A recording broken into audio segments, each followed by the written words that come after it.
پھر ایک اللہ والے سے ملاقات ہوئی، ان سے کہا کہ کوئی نصیحت فرما دیں، تو انہوں نے بڑی خوبصورت بات کہی، فرمانے لگے کہ اپنے جذبات کو ہمیشہ قسطوں میں تقسیم کرو۔ اگر کسی پر کوئی چیز ایک ایکسیس اماؤنٹ میں اس پر نچھاور کر دیں گے تو اس کی زندگی سے اس کی قدر کم ہو جائے گی۔ پھر انگلش کا ایک مقولہ ذہن میں آیا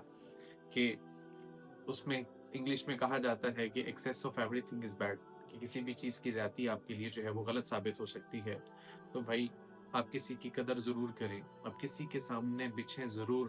لیکن اتنا کہ جتنا اس کو ہضم ہو سکے۔ حضور پاک علیہ الصلوۃ والسلام کی مبارک زندگی کو اٹھا کر کے دیکھیے کہ بڑی رحمت کی دعائیں کی ہیں، بڑی لوگوں کی خیر خواہی ہے، لیکن جہاں پر ان کی اوقات کے اندر وہ چیزیں نہیں آئیں تو اللہ کے نبی نے تلوار بھی اٹھائی ہے۔ یہ اسلام سے ہمیں سبق ملتا ہے کہ آپ اتنا بچھیں جتنا کہ اگلے کو ہضم ہو سکے، اور جہاں پر ضرورت ہو وہاں پر تلوار نکال کر کے اس کی طبیعت بھی ٹھیک کر دینی چاہیے۔ جزا اللہ عنا سیدنا محمد